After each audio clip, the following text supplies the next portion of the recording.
Right. So hi everyone. We see people calling from different places, no? Raynel from Pagadian City, Mirel from Quezon City, si Huawei, si Huawei P30 from Cebu, Manilin Resurrection from Baguio, Ethel from Batangas. Very nice, very nice. Welcome guys to our session today.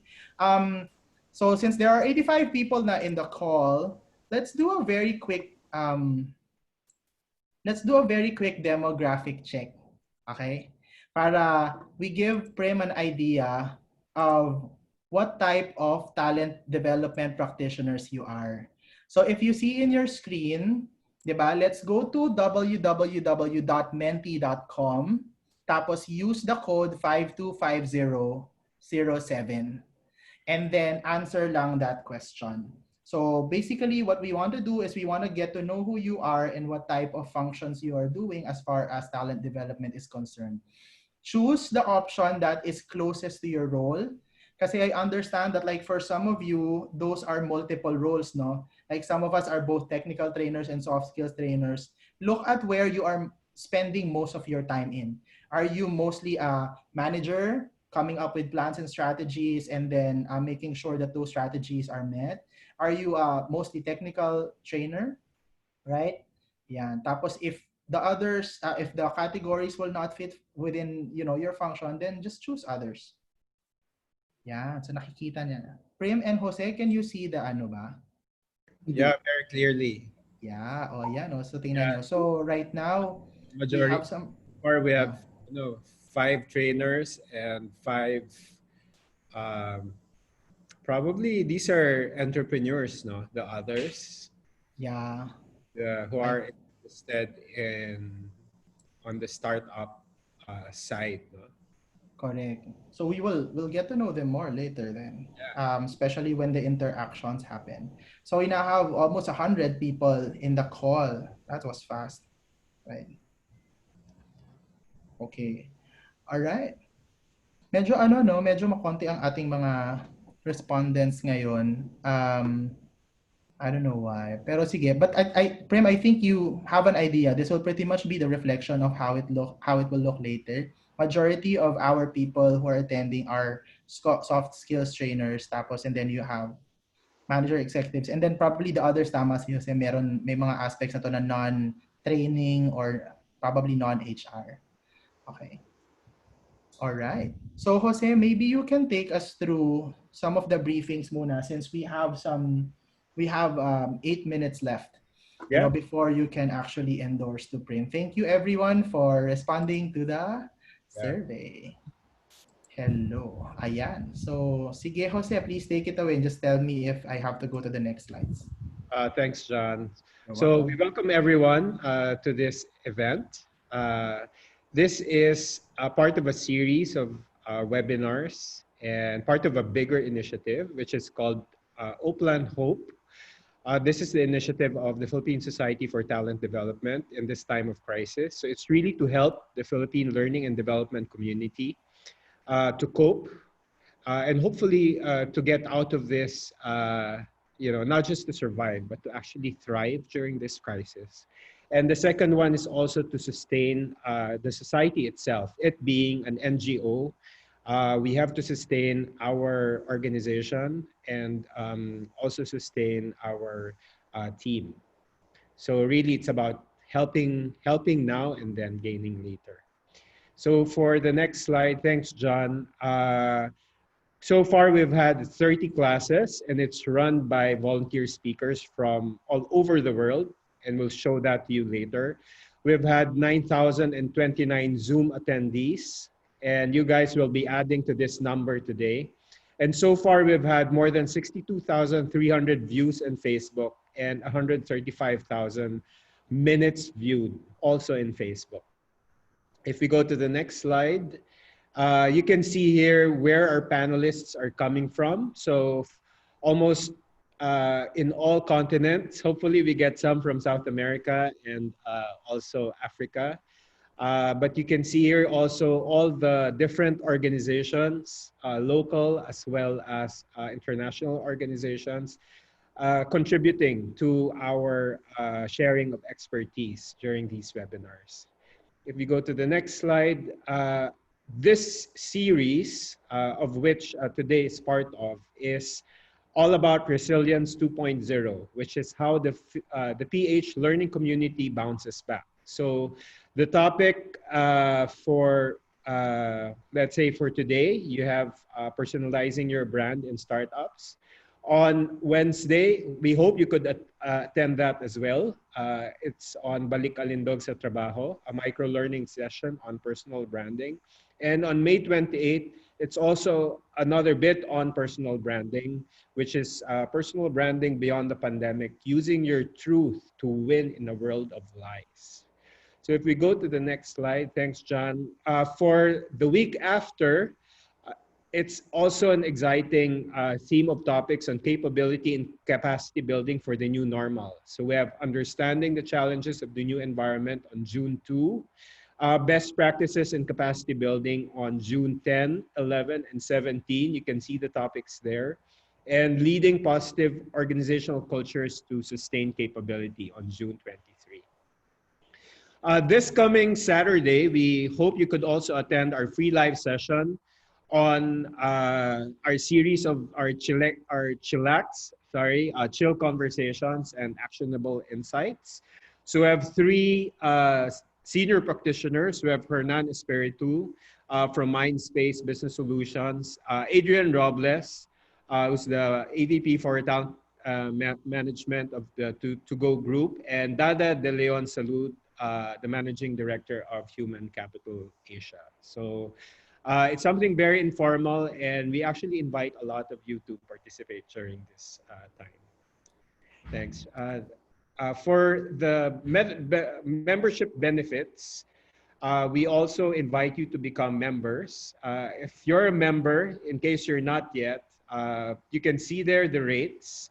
And we have a lot of value added services and benefits to our members. So if you register now until June 15, you get 15 months membership. So we normally just have 12 months. So this is really good. You get to be part of our community of practice, particularly on digital learning. So we have experts from all over the world, as well as the Philippines, just sharing. You can ask there are no stupid questions. You can ask, you can share, you can also answer in that community. We have freebies as well in terms of our ET-Panan. So this is the monthly meetings, monthly general member meetings. This will be free until December 2020. So the cost of this is around 500 pesos. So if you actually attend all of these Tipanans, as well as there will be 2 paid webinars for which you can participate for free.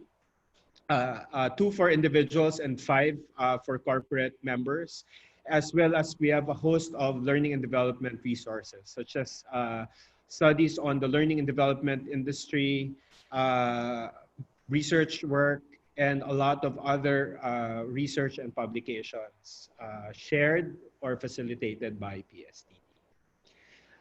On speaking of Itipanan, so the next Itipanan is on June 25, 2020. We hope you could attend that. That's from 2 p.m. to 3 p.m. So just scan the QR code so you can register. It's 500 pesos for non-members, but it's free for PSTD members. So I hope you could be a member. There's a lot of value in it. And in your way, you're also helping PSTD to survive during this time, because we have a big team with us, and we want, and in order to ensure, that we sustain the team, your membership, uh, your membership to our organization would matter a lot. So all you need to do is go to our website. That's www.pstd.org, and then click on the lower left button, become a member today, or just scan the QR code as you can see on the screen. Thank you. So just a few norms for our call today. We'd like to request the attendants to just be on mute so we could manage the flow of information. For questions and answers, please ensure that you put your questions on the Q&A tab.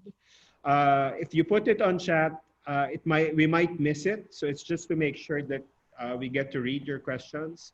You can use the chat tab for comments and inputs, and also to share, let's say, your own experiences to the rest of the participants.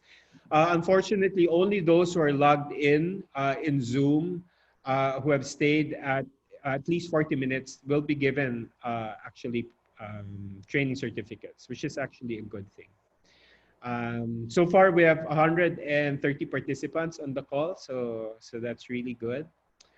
We can go to the next slide, John. So we could introduce Prim. So I'm very happy to introduce Prim Paypon to you.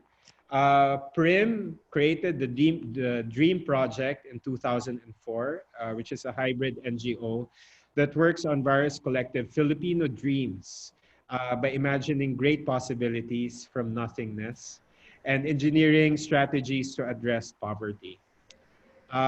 He's also one of my colleagues, esteemed colleague at the Asian Institute of Management. He is the executive director of the AIM Dado Banatao Incubator. So he helps, guides, and inspires various startups that's under the auspices of that incubator. So I'm very inspired by Prim and his story and what he does. And I hope that you will too. So, Prim, you can start your sharing.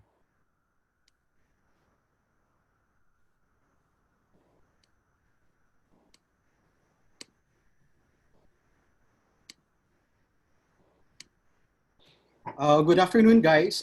Can you now see my slide? Yes. Yes. Okay. Very clearly. Just very, very brief introduction about me.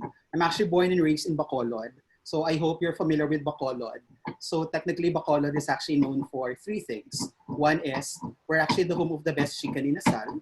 Second is we're also the home of the very famous Mascara Festival.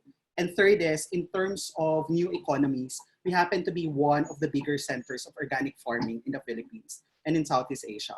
But this afternoon, I will not actually be talking about food. I'll actually be talking about what most people would ask me, how we were able to discover and enable talents in various regions across the Philippines. So I'm not a talent development practitioner. I wish I am, but apparently I'm not. I'm really more of an NGO worker.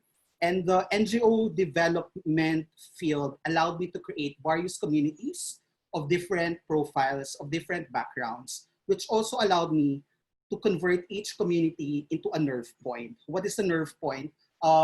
It's something I learned from a mentor some 10 years ago, that if you actually wanted to build sustainable relationships in a certain provincial community, you have to make sure that you do not only capacitate an entire community, but you also capacitate select leaders who will be able to assume and replace you eventually. So for the past X years, post-college in 2004, that has been my life.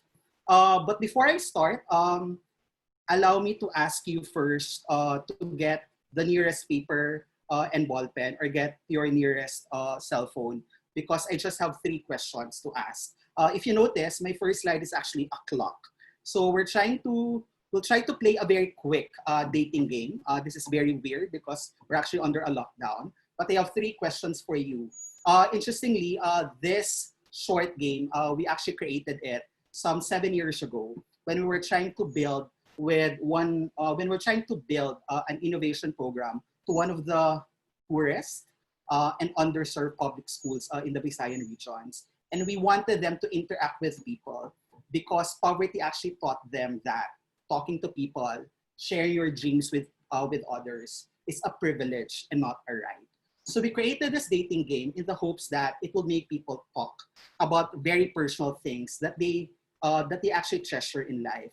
But I also hope that through these 3 questions, we'll be more open and accepting of the more personal approach to this talk, and not a very highly technical one. So if you have your papers with you and your pen or your cell phone, let's start my 3 basic questions. First is, So it's called a dating game because the clock basically has 12 numbers inscribed in it. So each number is actually doable in 15 seconds. And for each number, we actually flash one question. But for the benefit of this engagement, I'll only flash 3 questions. So each number actually pertains to, to a time in the clock and the question that you need to answer and share with your partner. So in the actual game, you're basically working with 12 different people that you'll need to date for the next X number of minutes. So my first question to you, which is a question so relevant, is at 12 o'clock, this pertains to 2 hours ago in your life, what keeps you busy these days? So you can actually put your answers in your mobile phone or mentally note it or write it away somewhere there in your digital notes. If we're actually done, let's proceed to a more personal question. At 1 o'clock, I wanted to ask you, how young are you? They say that number is an imaginary number, so we can all imagine that we're still young at heart. But of all the 3 questions I'll be posing, perhaps this is really the introduction of my topic today. At 2 o'clock, I want you to reflect a bit and ask your question. What was your childhood dream? For the past 7 years, since I actually put up the NGO, we've tried to create the consciousness and the bigger question, how come a lot of organizations talk about technical skills, leadership competencies, which might be very peripheral to a certain context in the Philippines? Because at the end of the day, it's actually very hard to teach leadership, even love for country, for communities which basically don't have food on their table. But what was lacking when we were trying to do our certain community profiling was that it's very rare for anybody in the underserved community sector to be asked kung meron silang pangarap sa buhay. In fact, even in professional organizations, this question seems very personal, that when we try to build organizations and when we try to build talents, we rarely ask the question, what is your dream now? So the first question was technically asking you kung ano yung ginagawa mo sa buhay mo ngayon. Second was actually the age. At X age, it's also a question whether or not are we satisfied with life? Are we having directions in life? Or were we able to pursue what we dreamt of when we were kids? And I think that's the reason why the third question was really trying to dive into that. What was your childhood dream? And truth be told, when we've run this workshop to more than 700,000 people to date. And interestingly, when we were still trying to count the numbers, for every 10 people, almost 8 people have actually lost or displaced their childhood dream. And happiness at the current state is a bit relative and subjective. So I wanted to start with that one. So the topic given to me by Sir John and actually Prof. Jose is how do you actually build a brand or how do you brand business and impact? Truth be told, I'm not an entrepreneur. So my NGO is purely volunteer-based. I don't charge anything for the workshops I've done, even if the Dream Project has actually conducted more than 1,300 workshops of different kinds. I think I know the basics and the fundamentals on how to create a business. Apparently, for me, I'll rather train communities and other people to create the business, and I'll take charge of the enabling and the creation of the impact so that we're able to replicate our models and frameworks. But this question is actually very, very hard to ask. And I hope to give justice to this one by means of immersing you to a non-corporate community profiling in the hopes that you'll be able to realize how important it is to love people, how to treat people as people, not as members and users, and in the hope that what might be our definition of success might be anchored on how well we were able to build relationships in this current state of our life, lockdown or not lockdown. Something I learned very early in life, the thing is, you can never give something that you don't have. I guess that's the reason why when I realized when I was in college, I really wanted to be an NGO worker.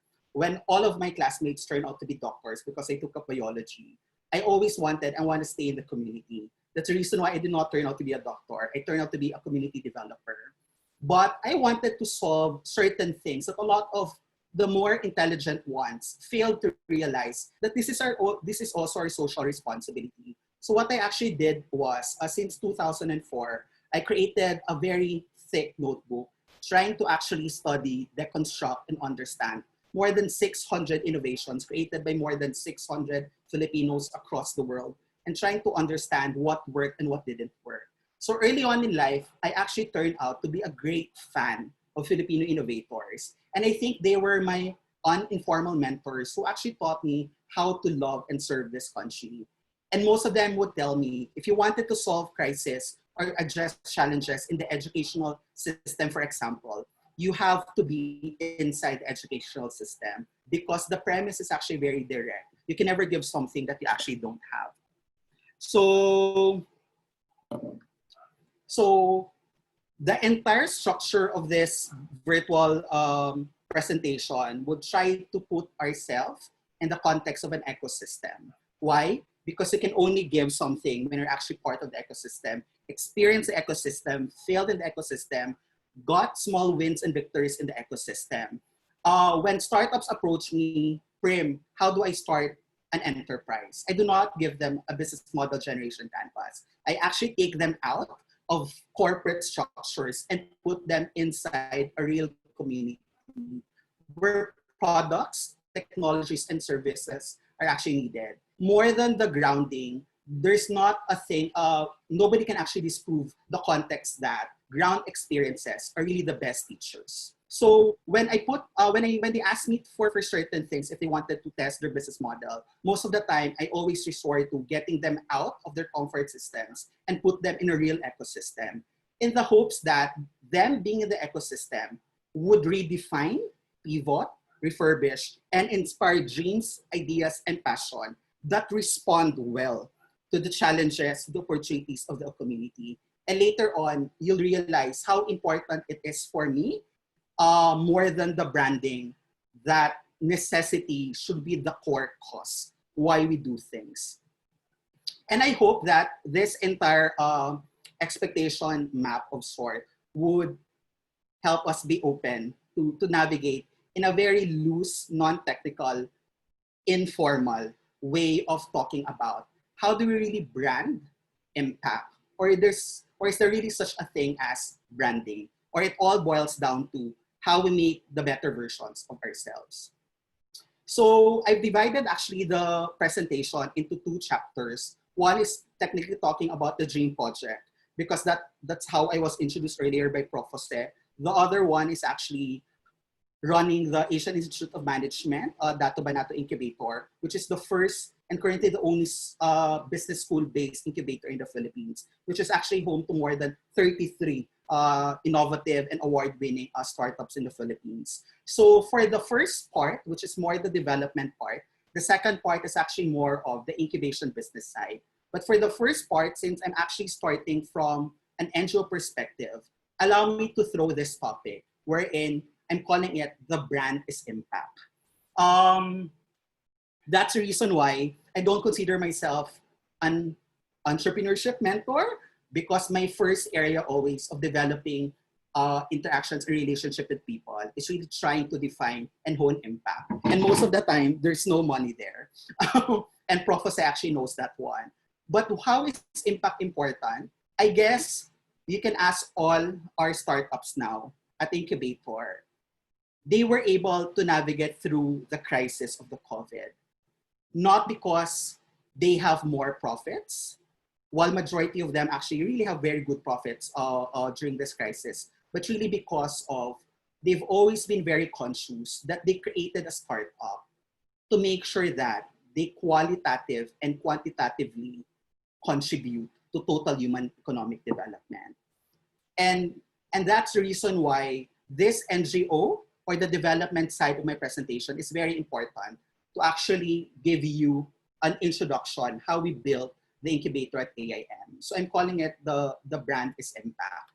As I've said, I'm a pro bono grassroots community developer. So before I joined AIM, I was actually technically a pro bono for 5 years. What's a pro bono? You're not paid to do it.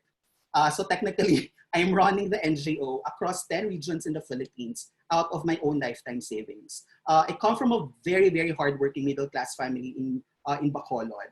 But I always knew that when I was still working as a young corporate executive in one of the biggest companies here in the Philippines, I always wanted to save up because I knew that my life as an NGO worker would not give me profits. So it was very planned, and it took me 9 years post college to turn out and become an NGO worker. So I work with some of the most depressed, most underserved, most underprivileged communities across the Philippines. That's the reason why I like telling stories, because financial models, even if you actually build it with enterprising communities in other parts of the regions, it's something that they don't understand. So you have to simplify things in a context that a 94-year-old, a 54-year-old farmer, no read, no write, is able to understand what we're talking about and what we're trying to achieve. As I've said, the context of dream enabling is very close to heart because I'm actually 8th of the 9 children. That's how reproductively healthy my parents are in Bacolod. So I'm the 8th of the 9 children. Apparently, I'm actually clinically diagnosed as a dunce, meaning a person incapable of learning. And this was actually a motivation, a reflection why I wanted to be an NGO, because I kept on asking myself years ago, if it weren't for if the teachers, if I didn't have very good supportive family, if I didn't have very generous friends who taught me in school, what would be my life now? I guess I owe it to all the dream enablers in my life for the past 30x years. You'll know my age later. That dreaming is actually a form of service we can give to others. And I guess that's the reason why the Dream Project PH was called a Dream Project. At the Dream Project, we call ourselves Filipino Dreamigineers because we work on the collective dreams of the underserved community. We try to imagine possibilities of solution, and we try to engineer concrete solutions to make it happen. Our premise is actually simple. Our only impact is to count the number of households which we allowed or enabled to create food on the table. That's why we call ourselves Filipino Dreamigineer. So growing up, this is the part that I actually need you to be very honest with my question earlier for 1 o'clock. How old are you? When I was growing up, my father taught me something valuable, which I have been calling for the past 20 years since he died, as life number. So I want you to go back to the age that you registered to my 1 o'clock question and do a very short calculation. On your birthday, try to consider today is your birthday. If today is your birthday, try to calculate your number, which is an equation computed by means of multiplying number of years that you're blessed with, multiply it to 365 days. Kaya? So technically, if I'm actually celebrating my first birthday today, my life number is 365, correct? If I'm actually celebrating my 10th birthday, my life number is 3,665. These numbers are not your lucky numbers to play in a lottery. These numbers are actually more important to that. Because I was actually born as a dunce growing up, I had the most difficult time in school. So, sobrang pasang-awa ko when I was a student, to the point that if it weren't for the fact probably that I'm the 8th of the 9 children and all children were sent to the same school, I would not be the charity case of all our teachers. Parang feeling ko, eto, discounted na ang grades ni Prim because all the other 8 family members did well in school. So every time I actually go home, it was very painful for me because I technically spent all my Saturdays and summer days in our school for remedial classes. And the reason I'm actually sharing this one is, every time I actually go home, really emotionally bruised, intellectually down, and just crying in front of my dad would always tell me, I have to remember that grades are not the most important numbers in a person's life. In the same manner that he hopes that when I graduate from college, I would also remember that my money in the bank is not the most important number in our lives. And I didn't realize the importance of that one growing up. Because at the end of the day, no matter how I believe in the wisdom of my dad, at the end of the day, I still need to solve 1 plus 1. And what is square root of 65 for me to pass? So what is this life number? This is the reason why when my family members and my mother didn't like the idea that I gave up a lucrative corporate job to be a pro bono NGO worker, I go back to this argument that my dad and this family told me and taught me about life number. So what is a life number?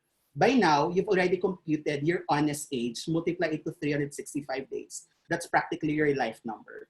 And this is the very simple definition of life number according to the stories I had with my dad. It practically pertains to the ideal number of people you should have met, inspired, and served before your birthday.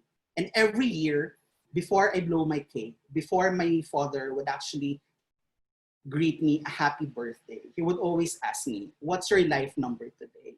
And every year it grows to 365 people more. I didn't have much appreciation of this very, very simple context until such time faith, or you can call it destiny, led me to the idea that I was really built to be an NGO worker. I guess that's the reason why you can practically explain my very bold, very courageous, very audacious decisions, because I always go back to the very school of thought that I learned from my dad. That for me to really tell myself that I've lived a good life is to actually live up and probably surpass my life number. So post-college, I kind of dedicated 9 years of my life trying to create volunteer programs across the Philippines.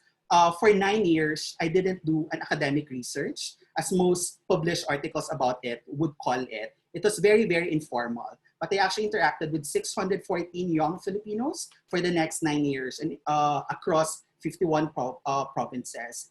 And the only dialogue I wanted to get from them is kung meron silang pangarap sa buhay. My dad, my teachers, all the people who believed in me when I was young did not ask me whether or not I wanted to be wealthy, whether or not I wanted to be the president of this and or that. They didn't ask me if I wanted to be a successful person. They only asked me one thing, kung ano yung pangarap ko sa buhay. And that's how they mentored and enabled me. So I asked the same question to all the 614 young Filipinos I came across in 54 provinces when I was building volunteer programs. And sadly, 7 out of 10 don't have dreams in life.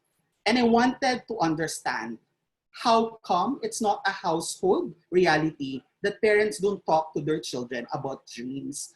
And I asked forgiveness actually from all the underserved families I interacted with because I actually judged them. I judged them in a way that should have been a parental responsibility of any parent in any home to talk about pangarap. Then reality slapped me on the face. Majority of them don't even have a dining table to begin with. Majority of them don't even have food on the table, like not even once a day meal. And I guess that was my wake-up call, that I shouldn't be talking about dreams in the context of numbers. I should be talking now of how I would respond to these numbers. So I had a follow-up question to that one and actually asked why they stopped dreaming or what happened. Kasi I'm such a big fan of Dr. Jose Rizal. So parang naniniwala ako na yung kabataan, yung pag-asa ng bayan. But how can the Filipino youth be the hope of this fatherland if they don't even have dreams as anchor, as probably a moral compass, or even like a deep well of inspiration? So when I thought that poverty was a number reason why the Filipino youth stopped dreaming anymore, I was actually surprised that it's discouraging words, low self-esteem, lack of passion, lack of opportunities, followed by poverty, which didn't support them to talk about dreams.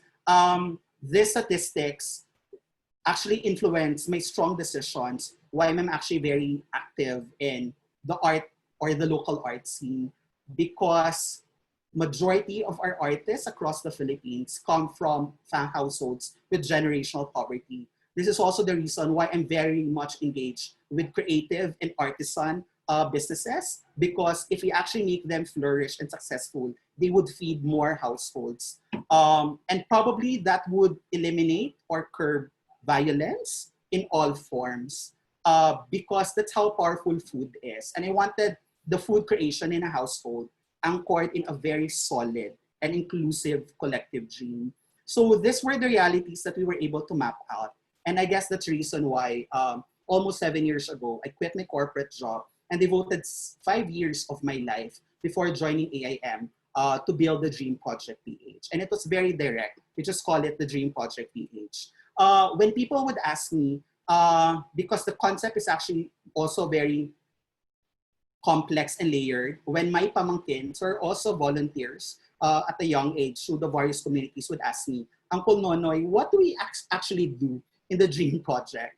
I just tell them, we try to build sustainable communities anchored in unified dreams. Or in short, every day of our lives, we try to increase our number of SCUDs, or sustainable communities anchored in unified dreams. So if you notice, these are the 5 steps in terms of us trying to mobilize people, create them into a sustainable community, which would give them innovation, technology, and entrepreneurship. So those 5 reasons why the Filipino youth stop dreaming anymore, we convert them into positive statements. Take, for example, from discouraging words, we wanted to encourage the youth. And the bigger question there is, how did we do it? So the yellow statements is actually one of our 5 art of Filipino dream engineering practices. So we always try to define the necessity of our passion. This is very important because culturally, Filipinos are highly emotional. Second is, we're working with volunteers across regions. And to get the resources, time, and sacrifices, we have to make sure that all our engagements with them are relevant. So this simple knowledge of trying to convert discouraging words, encouraging the youth, using the premise of defining the necessity of your passion, allowed us to work with out-of-school youth in Tacloban, post-Yolanda, allowed us to work with more than 800 child laborers across haciendas in Negros Occidental. And these models were actually replicated in more than 40 times. From LGUs running it for several days to big institutions adopting the frameworks and run it to their program managers so that their organizations will be able to create a more impact-driven problem-solving solutions as part of their social initiatives, or CSR. So these modules, these workshops were actually replicated in more than 40 provinces across the Philippines for the past 7 years. So these were some of the replications. We had it in Bicol, we had it in Colon, Palawan, Central Visayas, Cebu, where majority of these provinces have very scarce resources. But more importantly, in these localities, dreams are also very, very scarce. We're very happy that because our frameworks were very stripped down, very, very basic, the likes of a pioneering incubator like Idea Space was very interested for us to replicate it into a more technical field, trying to train now using our framework to start up communities in their incubator accelerator program. And we actually run this one in their 5 national boot camps. This is where I call the art of intersection.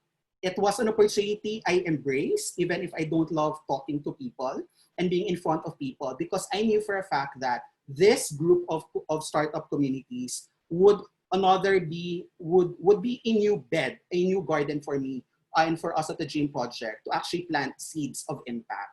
And 2 to 3 years after, you'll realize that majority of them I met again at the incubator at the Asian Institute of Management. Some of these projects were innovative, first of its kind, that were actually given to tourism and how to build local economies on the Visayan regions. If it weren't for COVID, we would actually be doing our 2020, which we started in 2016. But more than the type of forums that we did, I'm always very interested on how to make a person a nerve point. So since I kind of select a group of pioneers and innovators to work with our communities through the 7 New Wonders, for example, one of our programs, I allow them for the next 4 to 5 days to interact with the founders of our thriving enterprises in the Visayan region. This is very interesting because majority of our young startup entrepreneurs and founders do not also have the institutional memory why certain creative economies evolve this way, or certain industrial economies outside Metro Manila were started successfully and turned out to be a bankrupt economy eventually. So I kind of wanted to link the old and the new ones in the hope that where they're coming from, they'll be able to build a more innovative, more resilient, responsive economies. And we're actually very happy that we've actually built very business sustainable partnerships. Our second is, how do we actually convert low self-esteem to boosting self-esteem? One of the many ways, and I think your organization can relate with this one, we also don't have money. The Dream Project does not have a bank account. So the premise of us creating projects is always think of superior strategies with zero to inferior resources. Take a look at this cajon. These are not cajon of medicines. These are not also kitchen cupboards. We actually collected some of our wood that were floating around post Yolanda in Negros, and as a visual artist to actually create it into Filipino Suitcase Museum. So a few years ago, we started the entire knowledge of creating Filipino innovation to celebrate that even in how we call ourselves Filipinos, innovation is part of our identity. This Suitcase Museum gathered some of our most remarkable, most inspiring, most award-winning social entrepreneurship products created by very young people, in the hope that we would be able to actually replicate how a multisensory learning experience should be given to public high school students whose knowledge of entrepreneurship should be our main priority, because majority of them would not go to colleges or universities. And the more that we have to teach them that entrepreneurship should be their bread and butter. And it's not only a right of those who are enrolled in colleges or universities. And ito, umikot na siya for the past 3 years, and it actually built more than 60 innovation programs in some of our poorest public schools in the Visayan regions. Third is, how we were able to convert lack of passion to inspiring passion is, we wanted to teach our kids how to be innovative in thinking. For us educated professionals, we call it innovation. For this underprivileged children, this is their everyday responses to poverty. And we hope that when they respond to poverty and create solutions to their poverty, we hope that they're also innovative, because innovation should be a way of life. It's not a one-time big time that you actually listen to. It's not even only a Saturday thing that you need to do. It's an everyday brainwashing of sort. So our definition of innovation at the Dream Project is very simple. It just basically pertains to not doing better sameness. Take, for example, these kids. These are actually very excited kids. But this might be the first time of these kids in Himamaylan City to actually go to school without swimming from their island barangay to go to the island proper just to go to school. This is very important for us because when we actually created the buoyant bags in collaboration with the Yellow Hope Foundation, we were buying time to actually build them boats. We were schooled by YouTube on how to create different kinds of boats, but we wanted our kids and to actually show them the support that if they can only be hardworking to finish their elementary and high school years, we would be there also creating innovative ways to make sure that hindi sila basa sa tubig every time they go to school. Libre po ang sakay sa mga bangkang ito. We have boatmen for each of the bangka. This is our first paddle boat. The only requirement there is two things. One is kids have to wear their buoyant backpacks. And second is the moment that the boatman would actually lift up the national flag, we require them to sing in unison our national anthem. And that's how we teach our children love for country. During Mondays to Fridays, they transport children, but on weekends, they actually turn out to be sari-sari store. So that the sari-sari store boats are the ones going to far-flung island barangays for them na hindi na mumumuhunan to go to the island proper just to buy 100 peso worth of food expenditure. It was not enough that we build schools transport system to our children, because at the end of the day, when our children would go to their households and would realize that their parents are unemployed, it also eliminates some of their healthy motivations. Because it takes a village to get a child educated, we also thought of creating opportunities with our weavers and with our mothers stock at home. And this is very interesting because when you actually go to 30 or 31 municipalities and cities in Negros Occidental, you'll actually realize that each municipality or city has their own artisan or creative technology. And that's what we use to innovate it so that we can actually create community-based enterprises. Our premise is very, very simple. You have to think in the box, trap yourself in the box in a way that when you try to break out of the box, you literally would survive. And I think that's the reason why us creating programs and enterprises, it's not a 6-month thing. It's usually less than a week because every day and time is of essence. So take, for example, when we built our first community enterprise, we had to ask the nanay, her name is Nanay Ellen, kung pwede, doon sila tumira sa pinakasulok ng bahay nila. Because we're actually converting this very small house into a community center. And this is the first collective community, which we call the Fish Cove Collective, because we wanted to teach our communities how to fish and not give them a fish, which would be replicated in other provinces, in other municipalities across the province, and would produce some of our most award-winning and globally competitive products in collaboration with young creative startup founders, like shoes, like bikini, like silk shoes, and even like a leaf woven bag, which mimics the It's More Fun in the Philippines banner years ago. And we're actually very happy that despite the crisis, these communities, these enterprising communities are still thriving. In fact, they've increased their volume of production because they can't go out. The fish fair, it's one thing to create a product. It's also another thing to create a sustainable market and support group for it. So my job is also to explore with different institutions here and abroad to actually sell them. So years ago, I created a program for the DFA so that years after that, when it turned out to be young diplomats posted in the different countries, they would always remember what we worked hard for years after. And that's the reason why in their respective embassies across the world, they would now serve local artisan tea, they would wear local artisan shoes, and all the paintings hanging behind their walls are all painted by our local visual artists. When Marawi siege happened, it was very difficult also to create a sustainable model of entrepreneurship. But these are some of our cultural weavers in Marawi who sought our help. Well, weaving, you can convert it into other things, but what we got more ambitious on how to create a global curiosity for our weavers in Marawi. So we actually collaborated with Iron Man Philippines. That's our top sculptor, Daniel de la Cruz, who created the medals, and all the weaves were actually hand-woven by Marawi. Why is this very important for us? When you talk of Ironman, you basically talk of 3 sports, swimming, running, and biking, or that's actually wind, water, and land. And when you talk of Marawi, they happen to be lake people.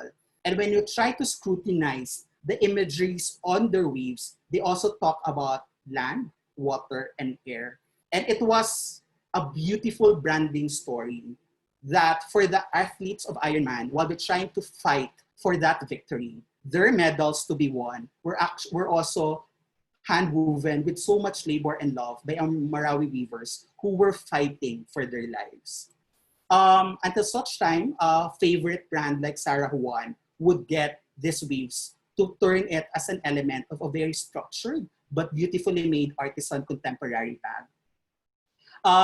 The last slide for the brand is Crisis, and how we were able to challenge all that we know for the past 2 years running the Dream Project on how to create enabling collective dreams. And this is the reason why the Dream Project is known for the kind of work that we do. We always tell people that you cannot spell the word passion without pain in it. But I like the Tagalog version of it. Walang pagmamalasakit kung walang masakit. And I guess that's the reason why when we talk of impact, it's purely anchored on the brand of passion, but the brand of passion is purely anchored on social problems, social challenges, which we collectively call as pain. So for the first time, we actually created the world's first mud house architecture, which was turned into a daycare center. A daycare center which offers food from aquaponics gardening. It has potable drinking water using a water filtration unit. It doesn't require children to have heavy baths because the seats are actually utilitarian. That allows our children in our daycare center to store their goods because wala din silang electricity in their households to do their homework. And until such time that we were construction people for 3 months to build our first Bahay Kubo Learning Center. The branding of a Filipino innovation is also found here. When we talk of Bahay Kubo, we immediately associate it with shanties, correct? But when you try to ask architects, they would actually tell you Bahay Kubo is one of the finest sustainable architectural examples ever introduced to society. So we kind of elevated and re-informed public about that. Second motivation is we call it Bahay Kubo because, interestingly, we found out when we were running our programs that teachers would teach children how to memorize the Bahay Kubo songs. But if the teacher would actually ask kung kaya nilang i-imagine what are the vegetables narrated in the song, apparently wala. And that would already tell you how important it is that we do not teach our children memory education, but we allow them to increase their curiosity because curiosities might actually mean innovations. And for them, innovations, when you're actually economically challenged, might be more of an important tool than education.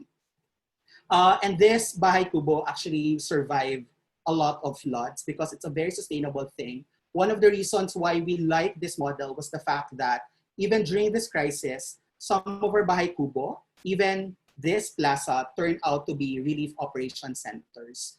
This is one of the finest things that we actually did. Just create an honesty bookstore. So all people who wanted to donate school supplies were all forwarded to the honesty bookstore. The moment that public school teachers, even public school students would need resources to make them function as students or teachers, they just go to our honesty bookstores, let out their ID, and they're actually given stuff.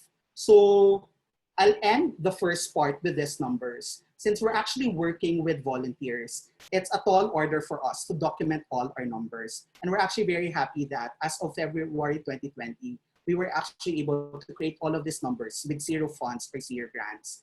That's the reason why when the invitation to actually create the Dato Banato Incubator at the Asian Institute of Management appealed to me because I thought of it as a nerve point to continue whatever impact development we created in the provinces to make use now of the next emerging startup enterprises. So I'm now going to the discussion of the Dato Banato Incubator.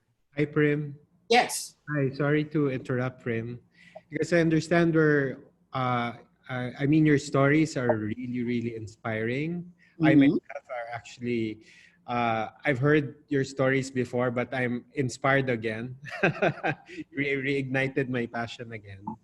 And it really gives us a different perspective of how we think of branding. Mm-hmm. It really took us out of that traditional box of branding and putting up a business or an enterprise because it really goes beyond that. And Yes. even our own perspective of development, I think you also deepened and enriched our understanding of development. I just want to ask Prim, because we only have 10 minutes left, Mm-hmm. and we have a couple of questions also coming from our viewers. Mm-hmm. Uh, is it okay if we go to the question and answer? Sure. Question? Sir, can you give me like 2 minutes? I wanted them to show lang how this crisis can also be an opportunity to Ah, actually evolve a business. So, great. so since a Actually, lot of you that's one of are, the questions. Yeah, so this is now the part that you'll be able to appreciate that what you've actually invested in people might be harvested, might be in the forms of profit or better relationships to create more sustainable grounds for business. okay. So you can visit this one when the lockdown is actually done. But the premise of us creating a real Filipino startup is actually anchored on this, that hopefully in the next 5 to 10 years, when we talk of Filipino startup, it's actually 1/3 innovation, 1/3 technology, and 1/3 entrepreneurship. And the reason for this one is we wanted now to create the collective genius of our young entrepreneurs to create profitable but also impact-driven technologies to solve underwater management crisis. So this is Antipara, which created one of the first technologies that technically maps out undersea assets. You also have FAME, which created transponders for aviation and maritime, PodX, a water filtration device, or Invested, the first student program platform in the Philippines, or Retail Gate, which made use of AI for retail, or Style Genie, which is one of the first curated styling boxes, Rurok, which is the first performance bike, or Payruler. These were young founders founded startups, and they also went through hell during this crisis. But the thing is, since from the onset, that their brand really starts with impact and business. Allow me to share for 2 minutes how they were able to evolve and turn out to be more resilient startups, but at the same time, trying to stretch themselves to also respond to the calls of crisis and challenges of the COVID. Take, for example, FAME, they created transponders for aviation and maritime. But during the COVID, since they're actually creators of technology, they also created one of the more innovative cloak collection booths, and they technically work with the DOST because these are now actually forwarded to different hospitals and LGU centers. For example, Payruler is just a human resource technology, but these people are actually very good with coding, algorithm, to the point that one of the founders also created the first contact tracing app in the Philippines made in Cebu. So you also have Agraba. Technically, they were able to actually crack down the code on how to make farmers across Luzon regions more profitable.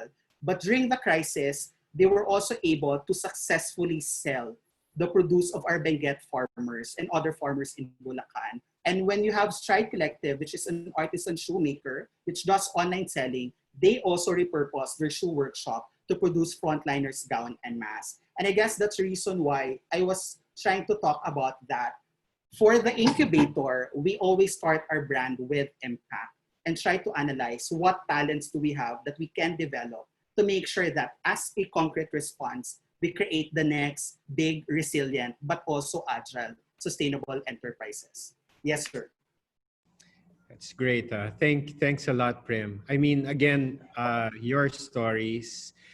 I think I'm also reading through the chat box, and some of our audience, they're saying that, so far this has been the most inspiring topic that they've had, and I would agree. We have a question here from Luz. She's asking, do you get sponsors who are willing to provide capital for creative entrepreneurs? But I think also for me, the bigger question is, these examples that you've done, it's you. Obviously, you're a very remarkable person, and you have these young entrepreneurs. But what about, let's say, us, more common? I would say common, but your average person, who probably we have our own set of experiences. Do you think we could do this too? Do you think we could raise, let's say, the capital for, first of all, to help people, but also to help our own businesses and, in a way, really become, you said, immersing in the box, but also thinking outside of the box. Is this something for us average people? Yes, sir. The fact is, parang that's why we don't consider people who work with us our volunteers. We actually call them fellow Gimagineers. Because once we actually profile people interested to work with us, we actually immerse them in a match community. The match community is actually led by non-college graduates also. These are mothers, these are out-of-school youth who would actually introduce our very stripped down models on how to create an enterprise. And we're actually very happy that we have doctors, architects, photographers who turn out to be a social entrepreneur or a startup founder by just interacting with our communities. And in terms of the capital, since if you notice, we don't talk much about funds because we don't have any, our art of creating businesses is actually laway lang ang puhunan. So like majority I of our like young away entrepreneurs lang puhunan. only spent 5 to 10,000 pesos at maximum, sir. Yeah. But right now they own their own bag enterprises, they own their shoe enterprises. Yeah. Some even own like innovative farming enterprises. That's great. We have a question here. Can you give some insight or advice for some entrepreneurs who want to start business with a small capital? As you said, just 10,000. How do you connect the dots? Because I think some people would probably think that's a special skill. Is this something that is how? What's the secret behind that? Oh, there's no special skill, sir. Wala How siyang special? special skill. You just have to be very, very curious with things. Curious. When entrepreneurs would ask us, what's the first step to becoming an entrepreneur? From our own understanding and experience, we just tell them, you have to be very, very curious with things. Otherwise, it will not allow you to create innovative design. It will not give you a deeper motivation to really push forward. Especially that, sir, parang the first part of creating any enterprise is the honeymoon stage. Yeah. Give it 6 months, that honeymoon stage would actually die down. Yeah. And the moment you're not curious, you're not deeply motivated, you might lose all your investment in terms of money, time, and resource. So that's the reason why we allow them to be very, very curious. It also helps, sir, that the person who wanted to be an entrepreneur, aside from being curious, would also reach out to people of good reputation and integrity, Yeah. because not everyone around there who kind of espouse entrepreneurship are honest people. So kami, Sir's Incubator, for example, there are startup founders who really want to be part of the AIM Dato Banat Incubator. Apparently, they lack few things. They lack resources, they lack competence. So what I usually do is call a friend from the different nerve points you've actually created and forward them there. Because at the end of the day, even if the dream project was led by myself, we were able to replicate it in a way that it can be run by a non-personality based kind of leadership. Right, right. Because there's always that question of how inclusive it is. I mean, the group. There's a question here on based on his or her experience working with volunteer groups. There's the cliquishness within that organization, which dampens passion for new volunteers. Is there a way that you could overcome that? So wala kami, sir, cliquish na. Wala kaming cliques. Why? We don't even have an alumni organization of the volunteers. No. Wala Okay. kami ganon. Second is we're spread across 10 regions. So Yeah. we don't also employ town halls. We don't even have general meetings. Truth be told, I usually only get to see a new Filipino Dreamimagineer or a new collaborator probably once or twice before the actual project is done. So we're very focused that we meet and we collaborate not to create another organization. We meet and collaborate to create the fastest, the most responsive solution to create food on the table. So I guess we're past the stage of creating Christmas parties, general assemblies. Wala po kaming ganon. I guess that's the reason why, sir, parang we have founders who would actually graduate from Ivy League schools. But yung ka-hangout niya right now are the people in the community. That Yeah. says a lot about how we were able to create very grounded and very inclusive interactions, even frameworks. Yeah, that's great. We actually have questions on how do they volunteer. Oh, you can just like message us at the Dream Project. So currently, as I've said, we don't call them volunteers. Oh, We're sorry. more interested with how Imagine. you would be able to also pursue your personal dream, which would match with the actual need of a community. And probably that collaborative partnership may evolve into two things. That person creating an enterprise or an initiative, while the community he or she works with would be able to solve a generational poverty problem. Okay, that's great. So they can just go to your website, right? Or Twitter Yes, account. sir.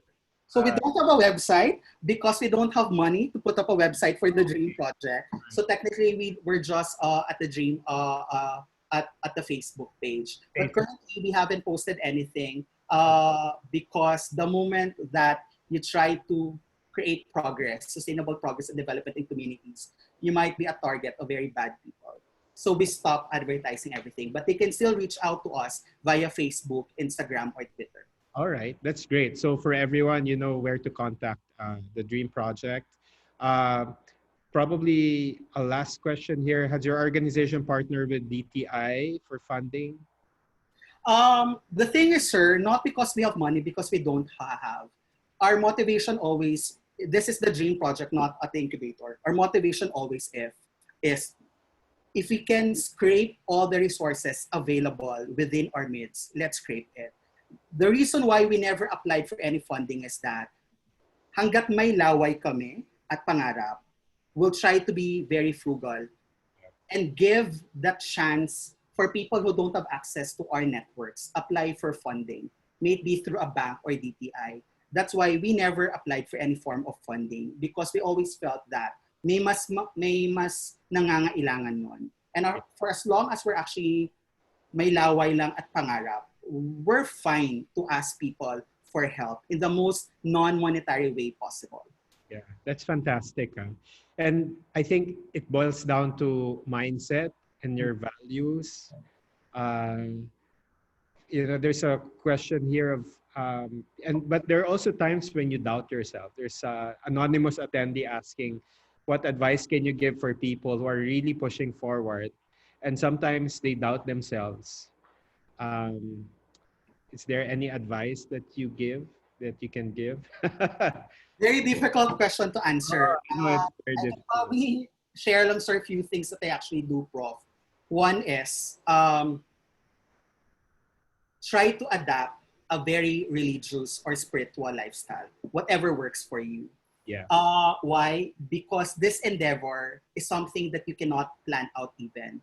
Right. When we created architectural designs, we're not even architects. And we pray to God na sana pag lumindol ang structure namin, standing pa din.